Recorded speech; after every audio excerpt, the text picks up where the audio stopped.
Hey, hey, hey, hey, hey, hey, hey, hey, hey, hey, hey, hey, hey, hey, hey, hey, what's up, everybody? Thank you for joining us as always. And come on, you know what to do. Hit like and subscribe, and let's get after it. Hi, hello, and welcome to your favorite average to good podcast. Call it what you want. I'm Jimmy Conrad alongside only Big Tones, Tony Meola, Charlie Davies playing hooky for this preview between the U.S. men's national team and Jamaica, leg 2 of the Concacaf Nations League quarterfinals. I always want to say Concacaf Champions League, and I pause, but Concacaf Nations League. This rolls off the tongue so nicely, Tones. So we have a 1-0 lead going into the second leg. We're winning at halftime, going back to St. Louis, and we have a nice track record of beating Caribbean islands in this competition. Last time, or let's say overall, every time we've played them, we have 18 goals for, 1 against. That's pretty good. However, the last time we lost to a Caribbean nation at home was a friendly against Jamaica, 2019. Shamar Nicholson scored that goal. Where are you? How are you feeling a couple days later about that first half performance in Kingston? Yeah, I'm good, man. And looking at the results in the rest of the CONCACAF region, it's hard. These games are close, man. Hard. And, it's not easy. None of these are easy. Canada will get into it, right? Win 1-0 at Suriname, and Mexico lose on the road, and Panama win 1-0 at Costa Rica.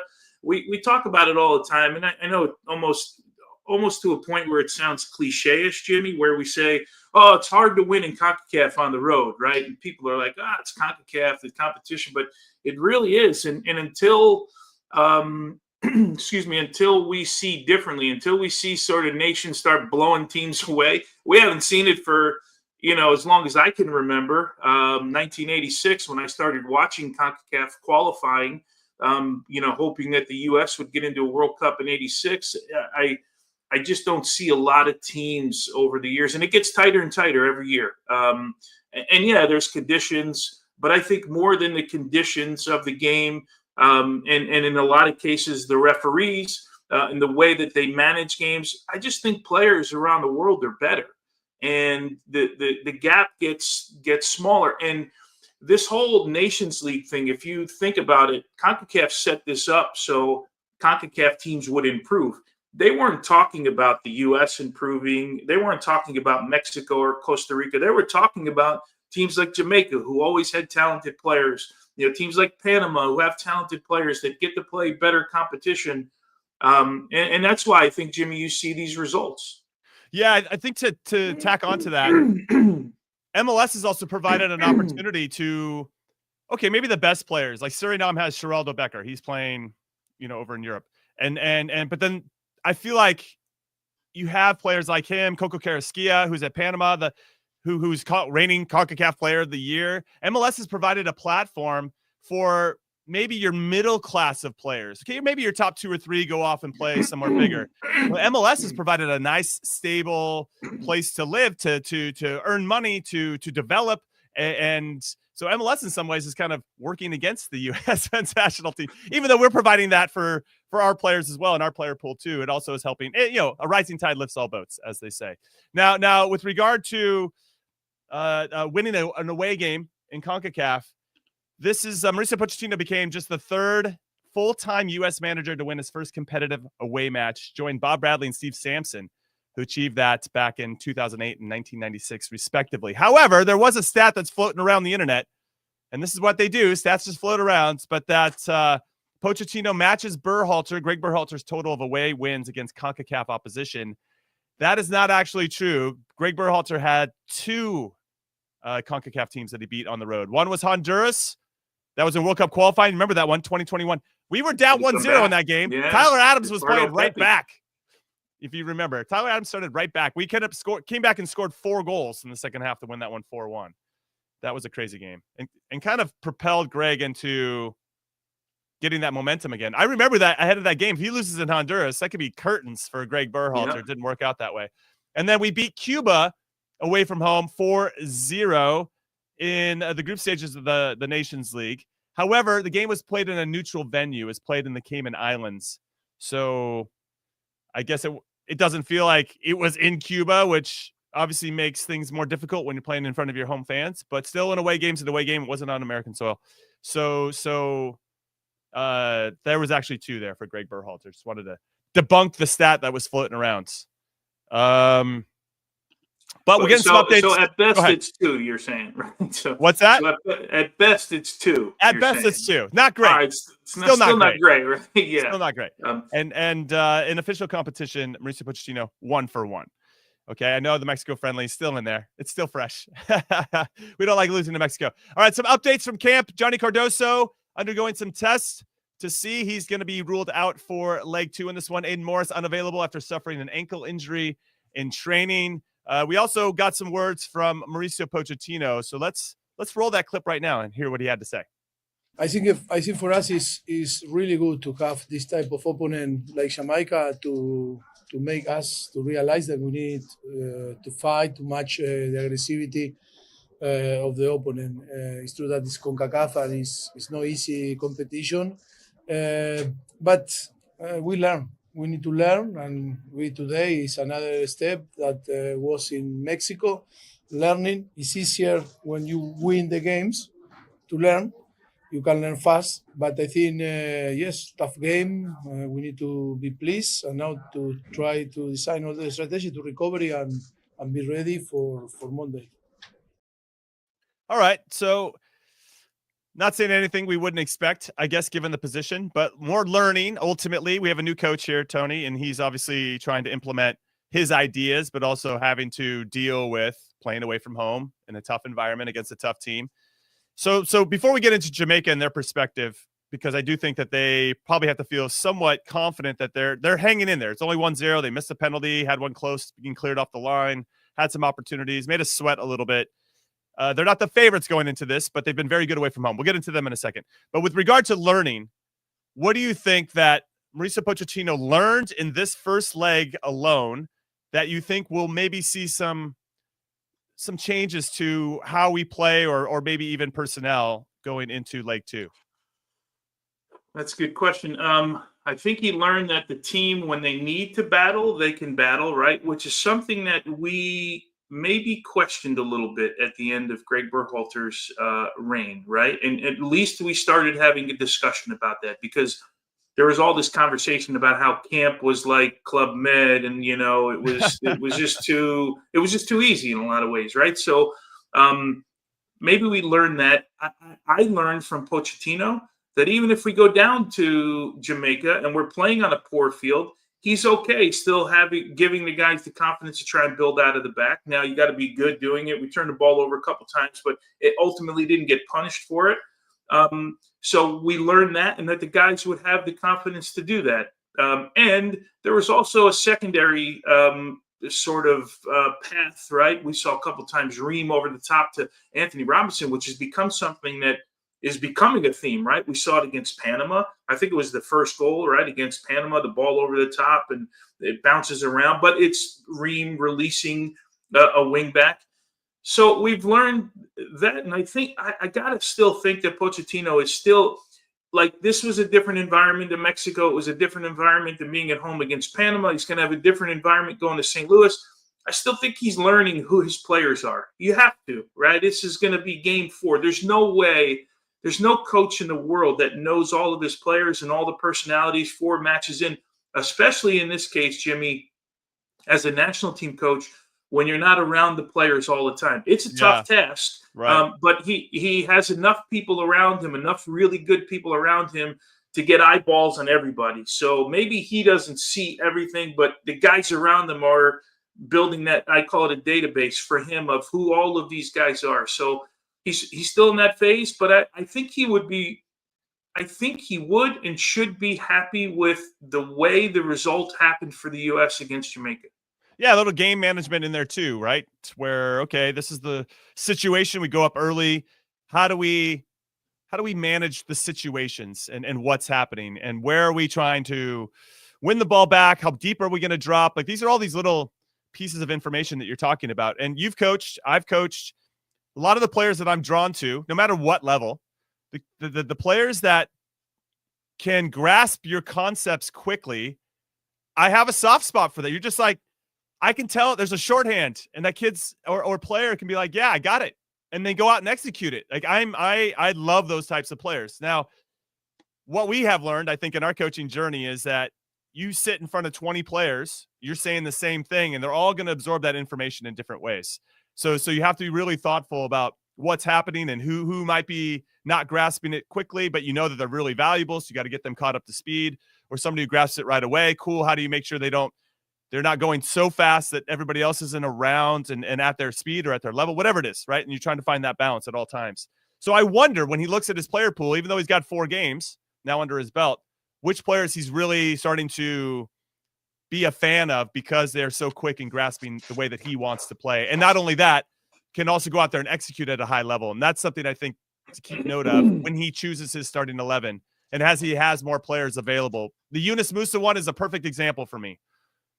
I don't think he sees Yunus Musa as a central player in his team. I think he sees him out wide. Okay, great. But we got Tim Weah coming back into the team, and I want to see how that then is reflected. Does he value Musa as someone who's just so talented, we got to get him on the field no matter what?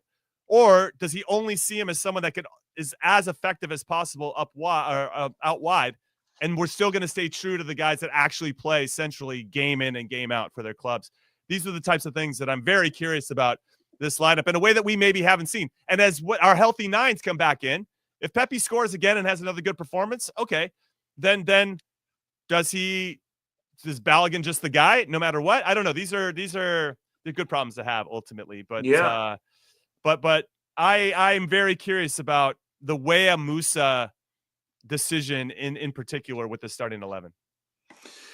Yeah, Weah Musa, that's going to be a conversation. Does he maybe move? Part of it is, and we talked about this the other day, does now with Johnny going out, Tillman came in for him, which is not necessarily his role, a little bit deeper, but maybe does he try Musa here? Okay, I don't believe he's that guy, but in this instance, I'm almost forced to play him there because Aiden Morris is out now. Do I want to give Busio the start? Do I want to give Tanner Tessmann the start? Or I do think, and I'm saying I like I'm him, right? If I'm Pochettino, I do think that Musa's one of our Pochettino right now. Yeah, one of our top 11, like you say. So now I got to find him on the field somehow. So I got Weah. I got to play him. He's going to be fresh. There's no doubt about it. So if I got to get Musa on the field, there's only one real logical position to put him, right? And it's a little bit deeper. Unless you play like a 4-1-4-1, like when you've got that line of 4 underneath Ricardo. We're thinking it's Ricardo Pepi. And you can move Musa a little bit higher up the field. So he's got some decisions to make, and we will get an idea. But as far as guys that he's going to lean on and his guys, look, if Matt Turner, right, that's his guy right now because he really hasn't done him wrong, right? He's been pretty good. Anthony Robinson, that's his guy. Pulisic, that's his guy. Tim Ream's been his guy, giving him the captain's armband, but Tim hasn't been lights out. He hasn't. Solid right. In moments, but not lights out. I think that one of the real discussions is the number 9 position, right? Because ultimately you want that guy to score goals, right? You want that guy to be involved. You want that guy to be a link-up man. You want him to be a lot of things. Ricardo Pepi's gone in and done a job for him. So, I mean, I'm looking. Of course, the injuries make it difficult, right? So Vasquez has been in Vasquez's roles. He's been good. He came in the game against Mexico, was the only guy with a shot. Even though he misses an opportunity, that ball's – I went back. That ball to the top of the box is bouncing to him, right? So the one he doesn't really test the goalkeeper down to is right. He had the one, the Pulisic played that with some venom on that one for that short pass. So but he's getting in good spots. So my point is, in the role that he's been given as a 15, 20-minute sub, he's been okay in that role. That might end up being his role in the end. Sargent obviously not here. Who else do we have? Obviously you mentioned Balogun. Well, one of the things I was going to mention was that Thiago Motta with Juve has played Tim Weah. Like Dusan Vlahovic, their number 9 will come off, and Tim Weah will go up there. And so it's only happened early in the year. Yeah, no, true. But we still have seen Tim Weah. He's been scoring, off these crosses at the near post from Francisco Conceição when he's on the other side of he's coming from outside to in. And so I guess there's an argument to be made that you could utilize Tim centrally as well if you wanted. So I guess there is a world where I think in a pinch you can. Yeah, Tim could be one of our central 10s if we're playing that box, which I think we are, though Ivis is still fighting me in the chat about it. And Musa could still be out wide. There is a universe where that could happen, but then McKennie would have to make way, or somebody else would have to make way. Well, what are you guys fighting about now? What are we fighting about? I think we play a 3-4-2-1. Yes, Anthony Robinson does drop into the back four without the ball at times. And maybe there is more like just drop into the spot, and then we can, because it's easier to defend when you get back into your position and then go forward, as opposed to maybe taking a risk and being higher and leaving that gap open and trying to track back into that space. I think Anthony Robinson can do that, and that would allow us to press the ball a little bit higher if we wanted, based on the opponent. We're splitting hairs here about what happens, but I think in build-up, we're definitely in a 3-4-2-1.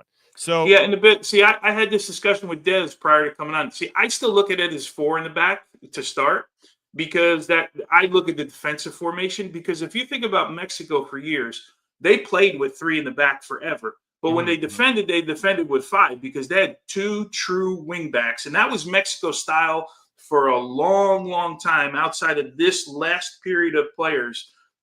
So I still look at it as a 4 when we defend, in a 3. There's no doubt with a 3, because I don't see Musa as a wide defender.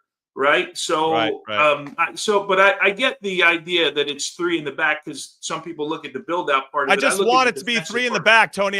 Can I just have that in my life? Because that's what I like. Yeah, we do have it, Jimmy. That's when you want it, when we build out. You want 5 defenders, though, when we're not building out. Right. So, right. But yeah, look, it's you're kind of splitting hairs with the conversation, right? It's a matter of personnel. Yeah. And I'm more interested to see what Pochettino's doing in the attacking part of the field, and how some of these patterns of play start to look. And one thing, or a couple things, we know he's going to allow Christian Pulisic to roam. That's when Christian is best, right? We know he's going to allow Weston McKennie to roam and find himself in the box when he thinks he needs to be in the box and get on the ball. We know that he wants his forwards, for the most part, to occupy his 9s, to occupy 2 center backs, right? Stay high up the field. And he doesn't have them drop in, all the way to midfield when they don't need to. There's obviously times where they have to do that. So we know he wants Anthony Robinson as high up the field during the attack as we can. So we're starting to see a lot of different things from Pochettino that he wants from his guys. And then it's just kind of plug and play. And then we're eventually going to have Tyler Adams back, and they're going to figure that out. And then Serginho Dest, and we're going to figure that out. So there's still a lot of question marks, but I'm at least seeing some things that, when you talk about let's get Pochettino's ideas, I'm starting to see some of his ideas.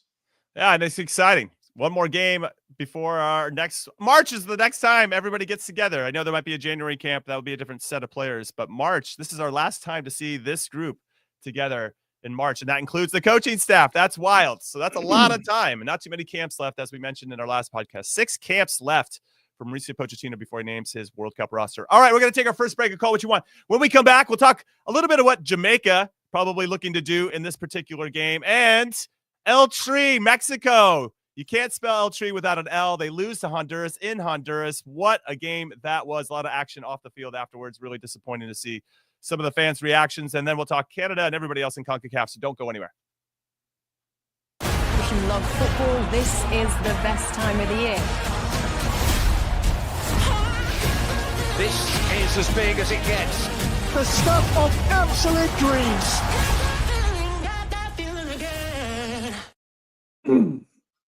All right, before we get back into overall CONCACAF action, let's talk about the opponents for the U.S.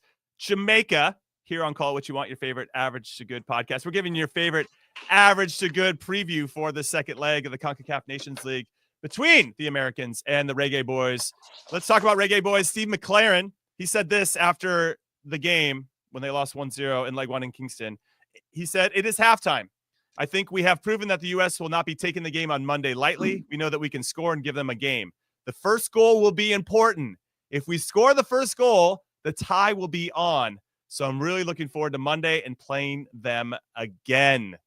They kept it close. I know, Tones, that they probably thought they deserved a little bit more out of the game, given that they missed a penalty and they had one cleared off the line, or close to being cleared off the line. And they didn't put their heads down. And I think Steve McLaren mentioned that as well in his post-game press conference, that they still had the spirit and the drive to try to go get something out of that game, despite the the end results. What do you expect to see from Steve McLaren in this one? And Mikel Antonio comes back into the team. He's only got 1 goal in 9 games in all competitions for West Ham this season, but guys, a force to be reckoned with. Do they go with 2 strikers? Do you roll out Mikel Antonio and Shamar Nicholson at the same time? Because that would be quite a handful for our back 3/back 4. Or do you think they wait to kind of hit that button, that urgency button, based on how the game is going? Because if they give up the first goal, it's going to be a long one. But if they can score that first one, it's just a matter of when do you think they push to try to get that, I guess, is the big question. I'm just kind of cracking up my head at Steve McLaren's comment first, right? The U.S. will not take us lightly. We've seen that. Well, we already knew that, right? Like they weren't going to take them lightly. And he says, if we score first, it's on. Game's on, right? Like, Yeah. No way, Captain really? Obvious. No way, really? Just joking, obviously. Mikel Antonio would make a difference.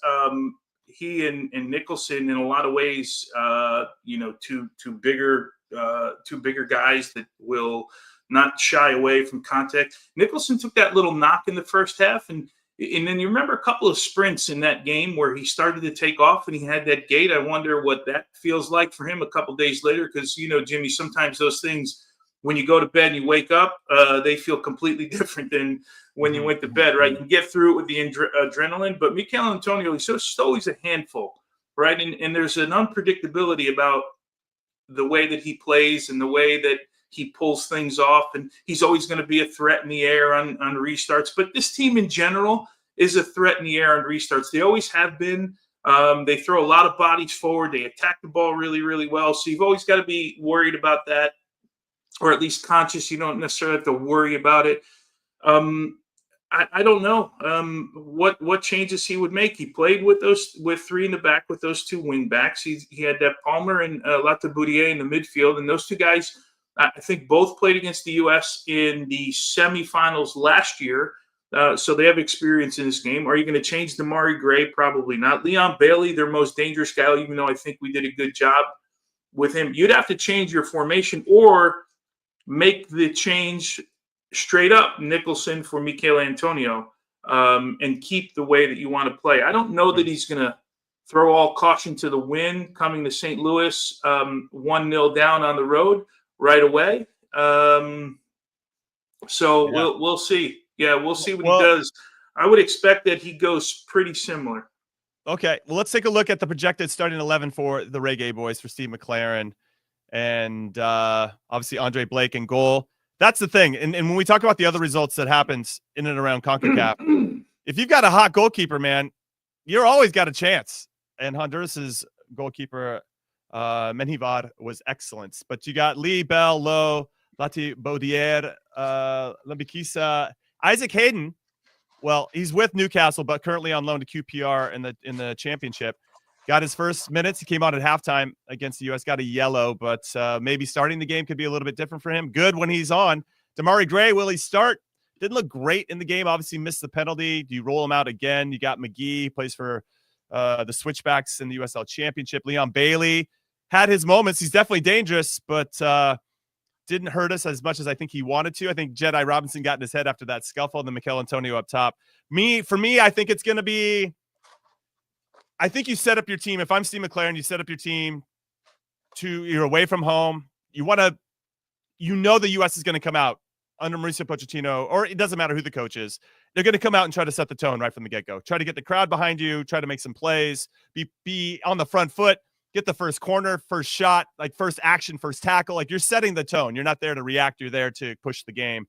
And I could see Steve McLaren going, we need to absorb that. Obviously, if we can hit them on the counter or get on a set piece, that even better.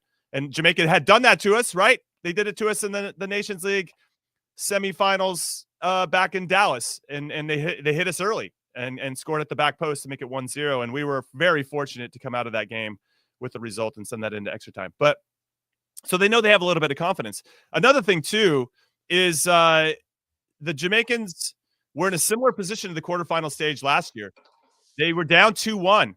Against Canada in leg 1. They went to Canada and got a result. They won the return leg 3-2 and advanced on away goals. So and they've actually been better away from home. They've won 2 of their away matches in charge or with Steve McLaren in charge, but they failed to score in 3 of their 5 at home. So something about playing in Kingston is not really working out for them. Maybe they play a little looser away from home. This is gonna be an interesting game. They have some confidence. Yeah. And I think they're going to wait. And then I could see maybe a Shamar Nicholson, Mikel Antonio, 2 strikers going for broke. Maybe Cephas comes in, who's excellent, right? Can beat you on the dribble and is a good player. And they got some options. So I don't think their depth is super crazy because they're not going to have Pinnock, and Holgate got a red card. So they're missing 2 center backs. But you also, they're still a threat. And I think that they have a little bit more organization than McLaren. So I wouldn't count them out for sure. Yeah, I think that's the thing the U.S. has to take advantage. You said it right there at the end. Mason Holgate, silly second yellow card, so he's out. Obviously, I don't know. Have we seen anything on Ethan Pinnock and what is he available? Do we know? That would be a big conversation. I would think for them and how you do that. But I'm with you. I think you got to stick around as long as possible, right? You can't give up another goal 6 minutes in. If you're Jamaica, if you're the U.S., obviously that's what you're preying on, right? You're preying on getting after them early, putting them, because the one thing Jamaica probably doesn't want to do is stretch themselves. But if you score early, now all of a sudden you're 2-0 down. You got to go stretch yourself a little bit. Right. Yeah, that's they'll have some question marks defensively, and how they insert Mikel Antonio from the start or as a substitute is the other conversation. Demarai Gray, as much as he wasn't great, and you mentioned he missed the penalty kick, I don't know that you don't play him. Cephas, what message would you send if you didn't? Yeah, you take one of your better players, and everyone has off games, and everybody misses penalty kicks. Steve McLaren, he knows that too. The only thing is if he thinks that, if you remember, Jim, you brought it up the last show when Cephas turned the corner on Joe Scally and got himself in the box late in the game, remember? Mm-hmm. And we were like, Scally, stay off, wait for some help, just kind of stay on his shoulder and ride him to the end line. And maybe, is there something in that moment where you go, okay, Cephas, who they were joking last year in the Nations League that he was the fastest guy in all of Jamaica, right? Do they see something? Because he's not overly skilled. He's raw. Raw building. Yeah, he's raw, but he can give you something. So is there something that says to Steve McLaren, man, I saw something in that moment that I want to exploit in this game? And so those would be, I would imagine, the question marks. Yeah, well, he's got some options, and that's something obviously we need to pay attention to. Well, speaking of us, let's get into our projected starting 11 for this game, which me and Tony have not seen, so we might have some big qualms with this. All right, what did we not come up with here yet? I don't know. So we got Matt Turner in goal, Jedi, Ream, Mackenzie Scally as our back 4. That modifies into a back 3. Tessmann, Musa, McKennie are the middle 3. Pulisic, Pepe, and Tim Weah our front 3. This is set up in a 4-3-3. I believe that Tessmann, in build-up, Tessmann would, if he starts, would come off and be one of the 6s, obviously. Musa would drop in to be the other 6. Pulisic would come in more central, and him and McKennie would occupy the 2-10 areas. And then Weah would give us the width out right, and Jedi would give us the width out left, and Ricardo Pepi is up top. So again, my only change to that lineup is Musa. I don't know if he'll be in. I think that Pochettino has a soft spot for playing central midfielders that are normal central midfielders. Maybe even a guy that can pass a little bit better than Musa.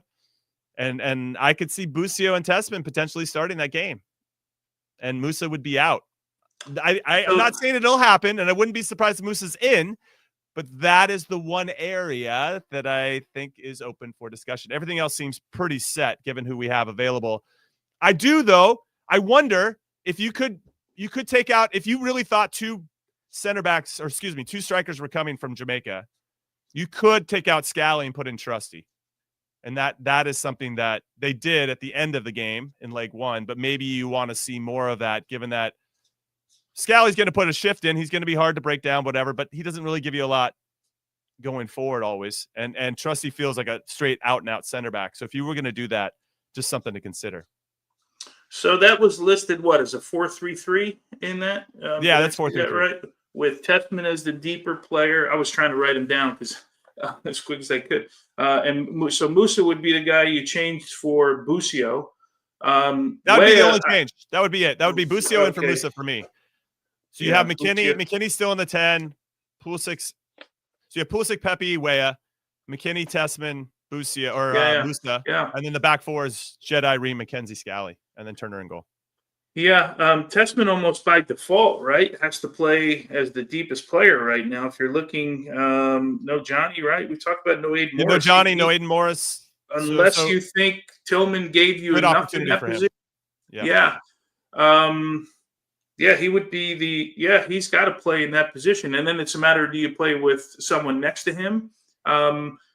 Because I don't know that he covers a great amount of ground, but he grew into the game, and you can see he's got some quality in passing, but he looked a little bit nervous in this one to me in that first 30 minutes. There were some moments where he just didn't look good, and then he grew into it. And you can see he's got a range of passing. This should be a little bit easier because I'm guessing the field conditions will be better. So I would like to see him get the ball in the midfield and go on a half turn and look forward a little bit more instead of always playing in areas that he's looking at, which means finding space to be able to do that. But that's just maybe that's the way Pochettino wants him to play. Yeah, Busio would be. I can't even imagine it with the lack of guys in the middle of the park. Could you drop West maybe a little bit and insert Brendan Aronson in a little bit? Aronson will be back in because he's coming off the flu. Yeah, I'm assuming he's feeling better. Chris Richards is another option for us that could go on for Scally as well. I completely forgot Chris Richards was in the team. Sorry, Chris. I didn't look at the roster. I was just kind of going off. But I could see Chris Richards going in for Scally or a trustee could be there too. So there's a couple spots that are up for discussion, I think. I guess we're going to have to wait and see. I'm really excited for this game because these are some interesting questions that I need answers, Mauricio Pochettino. I need answers. All right, we're going to take our next break, and then I promise we'll get into all the other CONCACAF results so that we can spend some time making fun of Mexico. It happens. It's tough to win away from CONCACAF. Okay, all right, we'll be right back. Welcome to JJ's. I'll have a... Wait, there's no way I can get a burger? No chance. But you can have the NFL on CBS streams live on Paramount+. Oh, hang on. There's a toy. All right. Welcome back into Call It What You Want. I'm Conrad Dino alongside Big Tones, and we are breaking it all down for you for the second leg of US-Jamaica CONCACAF Nations League quarterfinals. Now, let's talk about everybody else. And I'm going to give the results, then we'll go back to the first game that I mentioned. Mexico go down to Honduras and 0-0 at half. They had some chances. And Menjivar, the goalkeeper for Honduras, made some incredible saves. The guy was on fire. And Honduras, Luis Palma comes off the bench. A minute later, he scores. He scores another one later. 2-0 Honduras with a big win. I want to get into that game a little bit more. But we'll also talk Suriname, Canada 1-0. Canada needed to get a goal in the 82nd minute to unlock Suriname to win that one 1-0. Jonathan David had the assist, much to Charlie's chagrin, I'm sure. And then Costa Rica, Panama, that pretty much was what I expected it to be. That was a dogfight, very difficult to really create any dangerous opportunities or too many dangerous opportunities. Set pieces end up making the difference. This one was on a penalty. Vargas trips Carrasquilla in the box, and Panama go on to win 1-0 away from home. I feel for Costa Rica a little bit. They lost their manager, Gustavo Alfaro, to Paraguay, who just helped them win against Argentina. So that was a good hire from Paraguay, but disappointed for Costa Rica, who feel like they're still a little bit in transition, and they probably felt like they deserved at least a draw in that game. But it's not easy. I guess go back to Honduras, Mexico. In this game also, Javier Aguirre, the coach from Mexico, got hit with a full beer can as he went to go shake the Honduran coach's hand.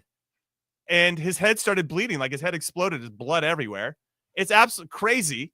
And FMF have put out a statement, Tones, that said the FMF unequivocally condemned the act of violence that occurred tonight at the Francisco Morazan Stadium in San Pedro Sula. Such behavior has no place in our sports. We demand that CONCACAF take immediate and decisive action to address this matter in accordance with its regulations. Soccer should be a celebration, not a battleground. We urge all parties, including institutions, managers, players, fans, and the media to work together to create a safe and respectful environment for everyone involved. Yikes. I mean, that just takes away from what should be a very special night for Honduras. And I'm disappointed that the fans took it to that level.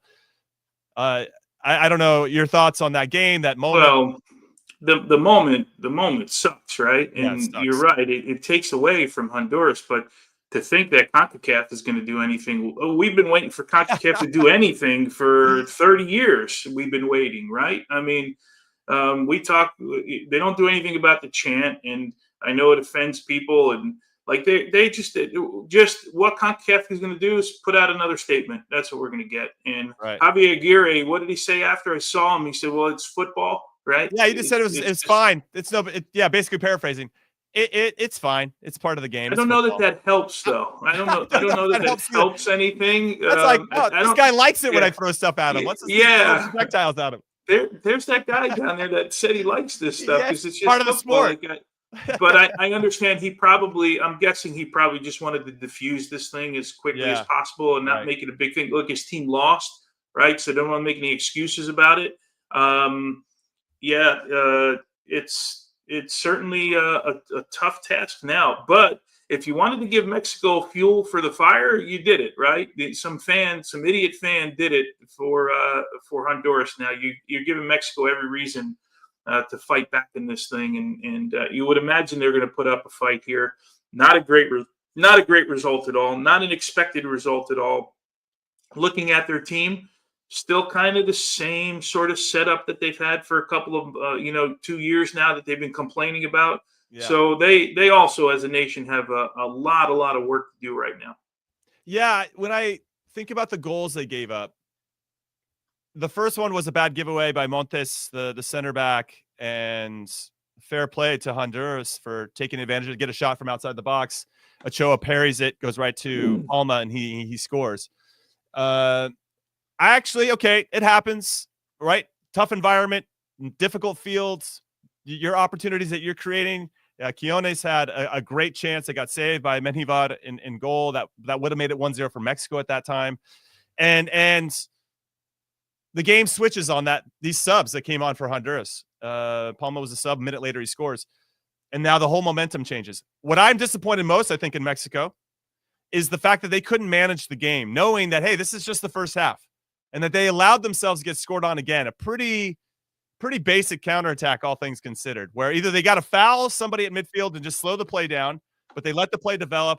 Palma just gets it, cuts in again from the left to the right, and just I think he basically passes it in from 20 yards out. It just felt too easy, And if that's what I would be most frustrated about if I was a Mexican fan. That second goal could kill you on that second leg. Now Honduras has a little bit of a gap. Yeah, sure. The whole cliche, it's the most dangerous lead in soccer and so on and so forth. Mexico were in this position last year, Concacaf Nations League quarterfinals. They had to go back to Azteca in leg 2 and had 20 plus minutes of injury time to find that winning goal that they needed to get through, whatever, which is crazy. But and they ended up getting through. But I don't know. Do you think this is the first loss under Aguirre since he's been returned, his third time in charge of coaching El Tri? Do you think they can turn it around this time? Because I like this Honduran team. I think they got some like a spark to them, some real belief that they could probably go into Mexico City and get a result. Yeah, and they're going to make it. Are they playing this one in Mexico City? I thought they weren't playing this one in Mexico City. I could be wrong on that, but I don't know why. Because I was thinking.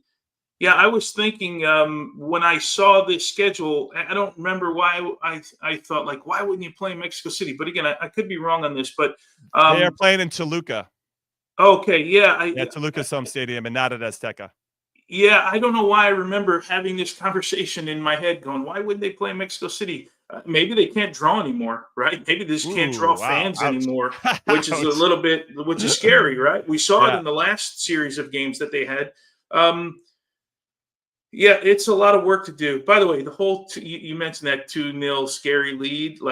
Give me a 2-0 lead anytime, and I'll deal with the consequences. Right? I'll start the game 2-0 if you want. I'll deal with it anytime. People only say it when it goes bad. Right? No one talks about it when the 2-0 turns into 4-0. Yeah, at the end of the game. right. The 2-0 lead wasn't that bad. But anyway, yeah, Aguirre has a lot of work to do with this group. And I think they've known now that they've had a lot of work to do with this group. Keep in mind, though, this Honduran side, they've got some, you mentioned Menjivar, right? He's been at his club, Olympia for like 100 years. I feel like we're covering him in CONCACAF forever. Nahar, we know. Maldonado, we know. Rosales, he's the kid who plays in Minnesota, right? So they've got some players in this group that right now they've got the bit between their teeth a little bit, and we're still seeing sort of the same names: Pineda, Raul Jimenez, Quinones, you mentioned, Huerta, who I think is a really exciting player on the left-hand side. Just waiting for him to break out, like he does at his club team. In the back, though, it's the same story. They're slow in the back. Yeah. For a Mexican national team, based on what we've seen in the past, this is a slow Mexican national team. We heard this at Nations League last year as well about Mexico, and everyone was complaining how they don't have any speed in the back. I don't know how you solve that problem, because I'm guessing that if people are seeing that this is a slow back four, and if managers after games are saying, hey, yeah, we thought we could exploit their back four with some speed, because I remember talking about this at the Nations League last year, maybe they just don't have fast guys playing in the back that are Mexican players currently in this cycle, right? Or else they try and figure it out. But I don't know. I almost feel like in a lot of ways we could, if you really went back, you could have predicted Mexico's lineup for like the last 5 or 6 years, and it's almost the same players. Yeah. Now that back line is interesting. When we were coming through, you had Claudio Suarez, who's for me one of the best defenders, if not the best defender in CONCACAF history.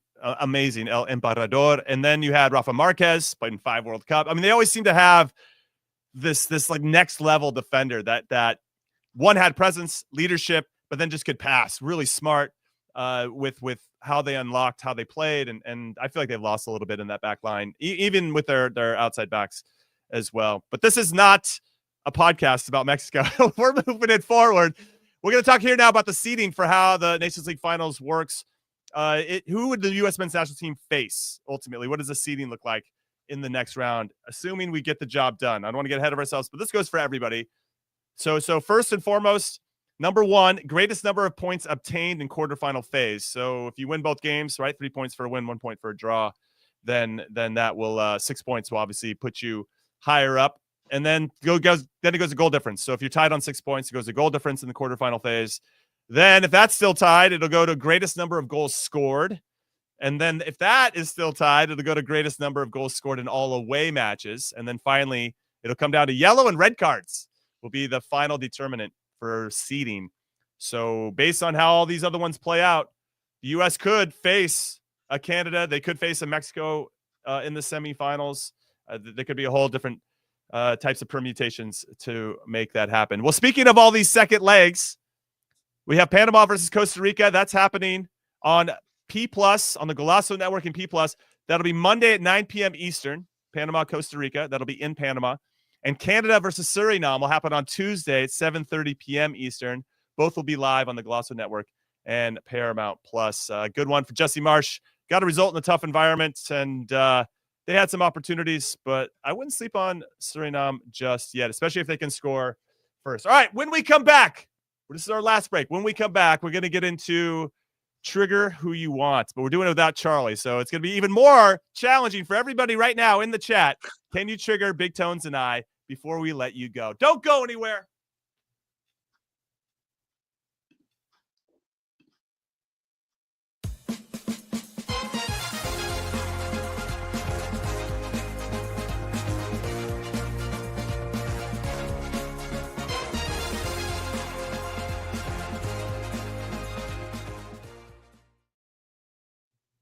Okay, welcome back in to Call It What You Want, the stretch run. Now it's time for comments, concerns, thoughts, questions, Big Tones. All right, this one is from Ondus Brown. Okay, Ondus says, USA still doesn't have good enough center backs to play a back three consistently. The center backs are still wildly inconsistent, especially if Ream is still the best center back among the pool. Take it away, Big Tones. Thoughts? Yeah, I can see the concern, right? Because we haven't figured out who those guys are. I was talking to Tony Adams. I was telling our producer Des prior to coming on here. He used to have this, that is a flex. yeah, Whoa. Arsenal. No, I worked Copa America with him in 2015, and we spent an entire month together. And he was talking about one of his Arsenal sides where he used to joke about if you don't have two good center backs, you play with three instead. This is kind of the reverse. We don't have two, so we can't play with three. But that always stuck in my head. And I'm like, yeah, I guess you get more cover, right? If you play with three instead of two, you can cover each other a little bit better. But I don't think Pochettino is doing it with center backs, right? So it's not like, you had mentioned putting Chris Richards maybe in for Scally, right? It's not like he's done that. He's done Scally, who's typically just a right back. But when we build up, he becomes a center back, right? So it's a matter of do you want someone that's a little bit more accustomed as a right back to be that third guy, or someone who's a little bit more accustomed as a center back? In general, we always know, like we always talk about, we don't want our center backs having to go to the touchline, right, and defend. We don't want them out there. So is someone comfortable? But if you have two other guys covering you, are you a little bit more comfortable doing that? It's a matter of, I guess it's a theory, right? It's a theory on how you feel you want to interpret that third center back, if you will. But look, Tim Ream, he wasn't great. We've been waiting for that, and I say this all the time. We've been waiting for somebody to take Tim Ream out of the equation, right? For years almost. And to his credit, he has stuck in. He has been, for the most part, our most consistent center back. My concern is more, why don't we have other ones, right? That would be our concern, is why don't we have guys, what is Tim, 38 now, 37? 38, I think, 38. Okay, so he's getting closer to 40, obviously, and why don't we have guys taking his job? Because that seemed to be a position, like you were always fighting to be a center back in the national team because there were some pretty damn good center backs back then, right? And it's not like these guys aren't good. It's just no one has really taken the reign where we're like, when we come in the next camp, that guy is going to be, Chris Richards is going to be our center back, or Miles Robinson is going to be our center back. Or prior to Robinson getting hurt, we thought he was going to be the center back at the World Cup, right? Walker Zimmerman became that guy for Greg Berhalter. Like, we just don't have anyone that's kind of like nailed it down, much like our 9 position, right? We're waiting for the next 9. So, there's a lot of question marks. I think the one that's kind of just creeping and going like this for me is still Mark McKenzie because of his progression. I'm feeling that, and maybe he'll give me a reason not to feel that, or maybe he'll strengthen that sort of rationale a little bit. But I like his progression right now. Well, our family here had a chance. Matchday crew had a chance to interview Tim Ream, who talked about being one of the veterans in this camp. Let's hear what he had to say. Tim, you're one of the senior players in the dressing room now, like the OG, as Americans would say. Are you embracing that role, and are you shouting at the younger boys as much as I used to shout at you at Bolton? No, because I learned that shouting actually doesn't work. I learned that from you and from a few others. So, there's no point in shouting at some of these guys. They don't take it too kindly anyway. But no, I do embrace it, man. Like it's fun for me. It's fun to come in here with these guys who some of them are 13, 14 years younger than me, and contribute and help them along. But listen, Nige, shouting has never been me. I'd rather take it down to into a more personal level, and be with the guys and having conversations instead of telling them that they're this, that, and the other, if you know what I mean. All right, interesting thoughts there from Tim Ream. I appreciate the approach. He's played a lot of games at a high level, both for club and country, so I think he knows what works best. However, I still think that there's a part of us that's clamoring, and this isn't isolated to him, that's clamoring for somebody to be a little bit more vocal, to hold people accountable a little bit more in the moment, right? Like, hey, this is your goddamn job. You need to do your job, and I need you to do it right now. And I think we still, not to say that you and I were like that, but we had moments where we could hit a switch and be like, enough of the whatever this is, it's not good enough. So we need to be better, right? And I don't think either of us were ever afraid to do that. And not to say that Tim doesn't do that at times, but it's an interesting approach. What do you say about Tim Ream there? Yeah, I mean, we've been talking about it forever. If it's not Tim Ream, it's got to be somebody else, someone that you're looking at. Right? Who is yeah, that? you're looking It's at not Tyler guys' Adams, eyes. who? Yeah, I mean, Tyler has that in him, right? And we've seen it before. Weston has a little bit in them. Christian Pulisic is a different type of player, right? I don't know that we're ever going to have that from Christian Pulisic. He's going to lead in a different way.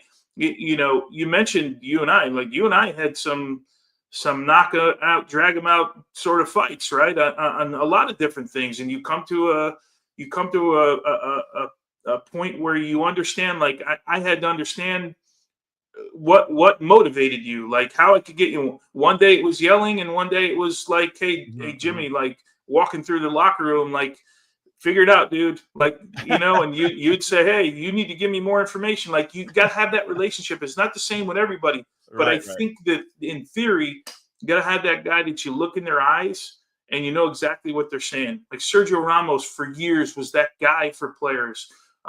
There's so many different Puyol, like think of players like that like you looked at him and you were like, oh man, if I did something wrong, I don't want to look over there today. Like I'm not looking over there for the next 10 minutes, but you knew where he was coming from all the time. A lot of that probably comes, Jimmy. This is still, and I know it's something we don't talk about, it's still a really young team in general. Yeah, you're right. It really is. And the reason we don't look at it, because so many of these guys now have big time club experience and they have a World Cup under their belt, right? But how many of these guys are like at their clubs, and I know this is a different conversation, are like the man at their club where they're leading, like no, they're following a lot of players that are already at the club, and that's a good thing too. But when you come to the national team, you gotta have somebody to do that. No, it's a great point, and I love that you brought it up. All right, we're going to shut it down on the Golazo Network. If you're watching on there, thank you so much for hanging out with us. If you want to continue the conversation, we're going to keep the party going on the Golazo America YouTube channel. We're going to answer some more questions, and it's going to be a lot of fun. As a reminder, also, catch the second legs of Panama, Costa Rica, Monday, 9 p.m. Eastern, and Canada, Suriname, Tuesday, 7:30 p.m. Eastern, live on the Golazo Network and P+. Make sure you catch those games. They're going to be a lot of fun. And we'll be right back. Don't go anywhere.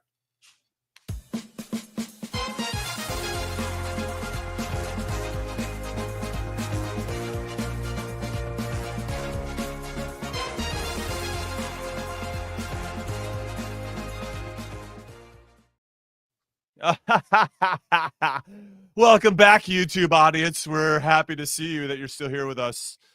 Let's get into some more of your questions, because we only got to one. That was a long answer, Big Tones. Here's the one. Matt says, if Lyon have to sell Tanner Tessmann because they're in some financial issues right now. For those that don't know, the France Federation has basically said that Lyon has broken all types of financial rules. I'm like, doesn't every club do that? Okay, conversation for another time. But and Lyon, as of right now, if they don't get it sorted out, will be relegated to the second division. So if that happens, if they sell Tanner Tessmann, where would you like to see him go, Big Tones? For some of these young guys, lately I've been partial to Serie A. I really have, because I think it's a pathway to play. He just came from there with Venezia. Yeah, so he'd have an understanding. Remember, that whole thing went sour, right, with contract negotiations. This is a guy that helped them get promoted. Was with Busio the year before as well. So I think Serie A is a great breeding ground for so many of these young guys. Tactically, they're really, really good. It's at a level where a lot of them find their way into starting teams. They love American players over there. They give them opportunities. Germany would be another spot, obviously, that you get opportunities as a young player. Everyone,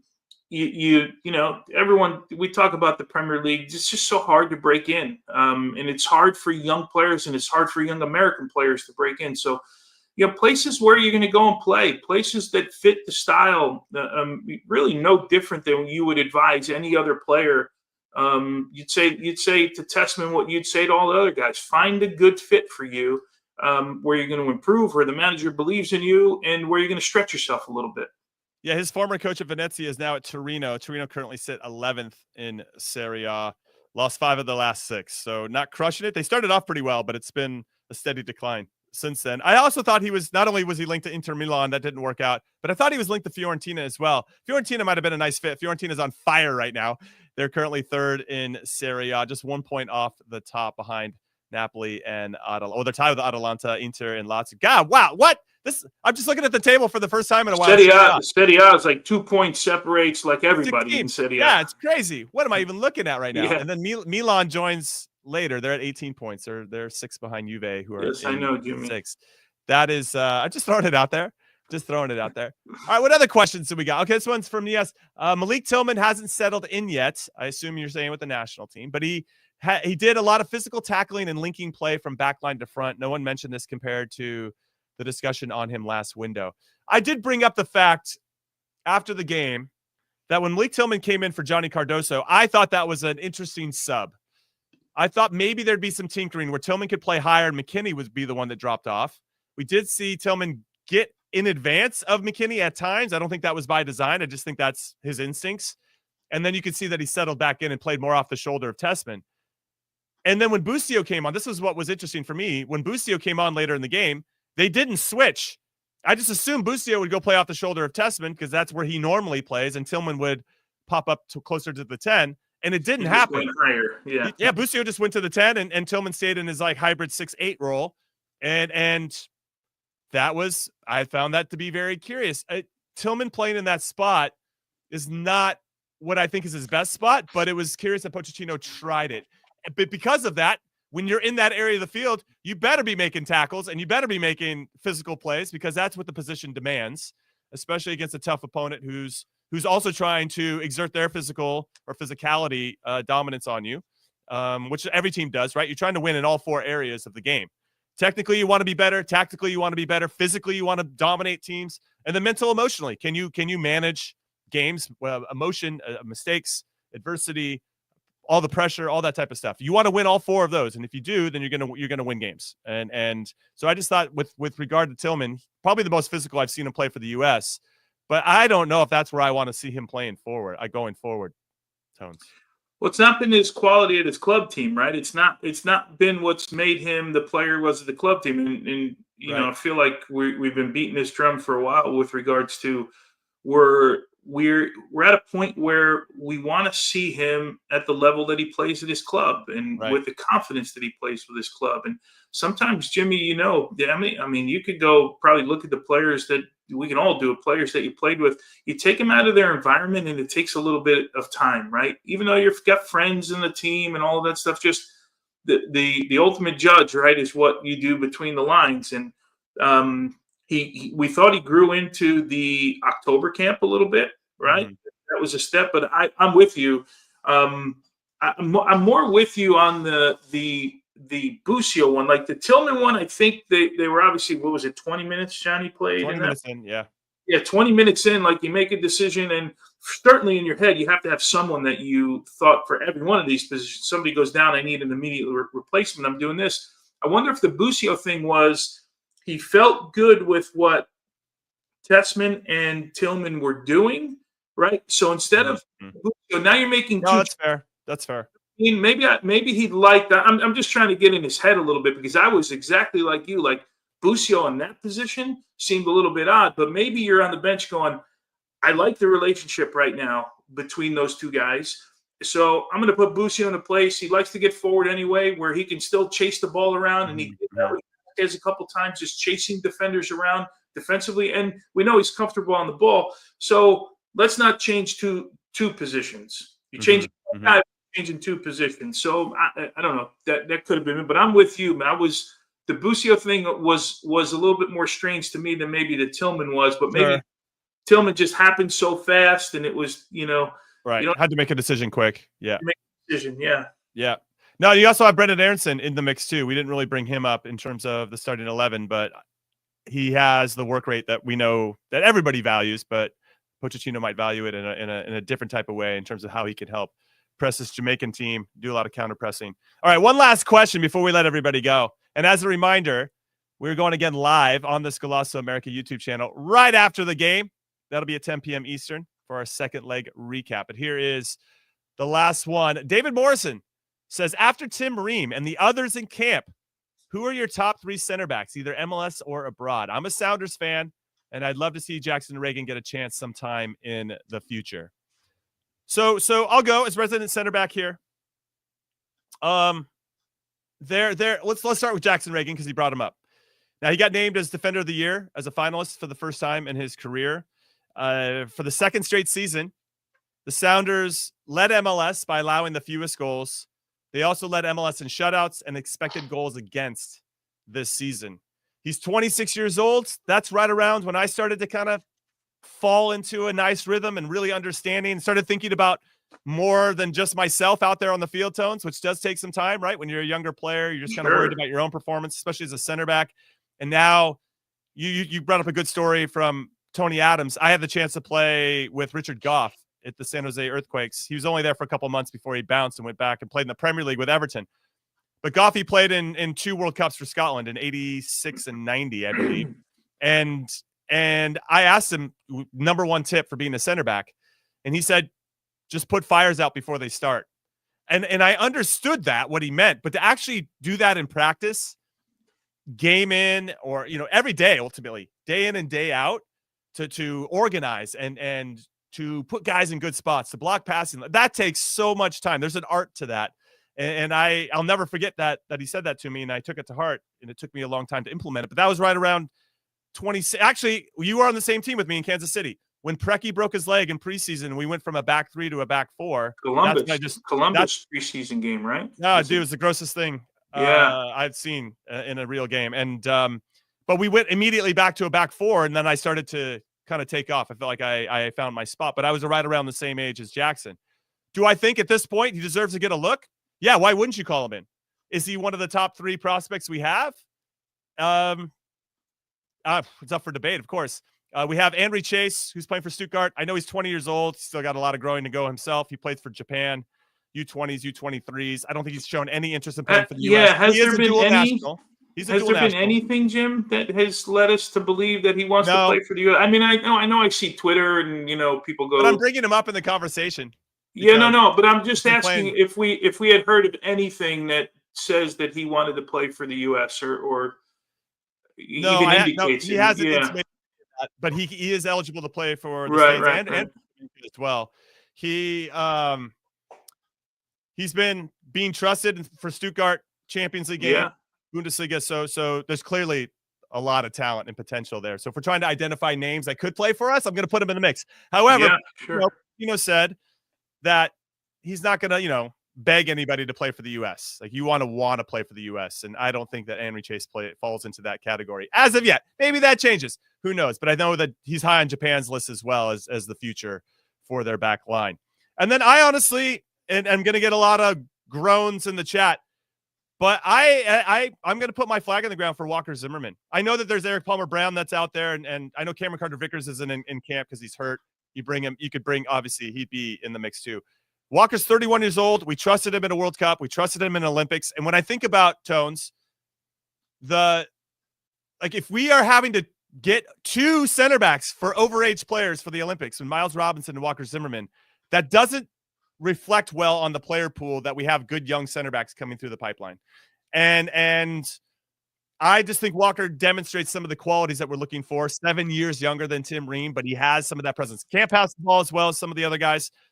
But in terms of presence and being a leader, if you want to put him in the middle of a back 3, I think he'd be really good at that. So I'm putting my name in the hat. And yes, I've got a soft spot for the guy because we have very similar tendencies in our playing styles and player profiles. But I still think he should be in the mix for sure and should be considered. And we'll see. We'll see if that ends up happening. That's kind of my – I think Jackson Reagan should get a good look. And maybe the January camp would be a good opportunity for that to kind of start that conversation with Mauricio Pochettino. Can see him on a regular basis. But I don't know. What are you saying, Tones? I think Jackson Reagan was in January camp this past year, right? Mm-hmm. He had a great year. I did them 6 times this year, so I got a real look at him. He's become one of Brian Schmetzer's, knows he's on the team sheet every single week. And as you mentioned, he's had a best 11 type of year. So I wouldn't be surprised if he gets a look at some point. They got to scour every player. January camp would be perfect, right? Because you're going to have no European players. You're going to have majority MLS players. Occasionally we get some guys, right, that are on a break or hurt coming back that come to those camps. Cameron Carter-Vickers is the other one. Mm-hmm. I'm trying to think if there's anybody else. You have Eric Palmer-Brown, who's playing in Greece, but not in the lineup regularly. Max Dietz, he was with the Olympic team. He plays sometimes as a 6, sometimes as a center back. In their last game in the Bundesliga 2, he played in the middle of a back 3 ultimately. So Max Dietz could be part of the conversation too. But I mean, we've heard about Jalen Neal for a while now, but he's got to break into his club team. He doesn't even start for Galaxy right now. Right. He's got to break into his club team first if we're even going to have this type of conversation with him. But yeah, I mean, why at this point I think if you're Pochettino, you got to look at everybody, right? Yeah, January camp's probably, and I would think January camp, any MLS players that have been in a conversation behind closed doors, they're going to be in January camp. Right, they're going to be there, and he's going to get a close look at them. I mean, there's been a lot of guys that have come through January camp. So think of his center back. What's his name? Jimmy Conrad. Jimmy Ken. Did you come from a January camp? I did. Okay, I didn't know that. It's just because I'm sure I did back then, but I didn't remember it. But Matt Beasler comes to mind, right? Yeah, another guy who went to a World Cup. So it's possible. We're just short runway here to the World Cup for that. Yeah, Jackson Reagan actually was part of the last January camp, and was he? I remember thinking he was hurt. He got hurt in that camp, or got hurt a couple days in, or wasn't fully fit going into it, and he got sent home. But obviously coming off a big season. So one of my things that I'll say very quickly about the January camp, and they're not as long as they once were. They used to be like 2 or 3 weeks. It was a good opportunity for me to be around the coaching staff every day, almost like a club environment like a preseason club environment for 3 weeks. And I thought, man, if I can just win over the coaching staff with my work rate and work ethic and attitude, and obviously play well during that time, then maybe I can find my way in. And so that January camp, if the January camp didn't exist, I don't think I ever would have been called in, right? I needed that 3-week window to demonstrate, hey, I can not only hold my own against some of the other guys that I'm competing against, but I can help elevate what's happening here as well. So the January camp's different now. It's not the same as it once was, but I still think there's value. And we'll probably play we're going to play like Slovenia again, right? In the January camp, probably Slovenia's C team, and hopefully we don't lose this time around. But games are games. You still need to see guys play under pressure and make decisions. So speaking of decisions, I'm calling it a show. Big Tones, we are done with this preview. That was a lot of fun. Always enjoy doing this with you. Thank you, everybody watching. As always, the comments were flying in today. We appreciate you guys. And make sure you come back again and join us again. This is YouTube, Golasso America YouTube channel on Monday at 10 p.m. Eastern. We're going to go live for the recap of the result after the U.S. takes on Jamaica in St. Louis. It should be a lot of fun. Score predictions, actually. We forgot to do that. I'm going to say 1-0 again for the U.S. What are you saying, Tones? Well, if you're going to go 1-0, I'm going to go 2-0 then. 2-0. I can't go the same score as you. All right. That's what I was going to go. We're going to win. Yeah. We're going to get a clean sheet, and it's going to be awesome. Hopefully you guys feel the same way. All right. That's it. We're finally done this time. I mean it. We'll see you on Monday. Good luck, USA. Let's go.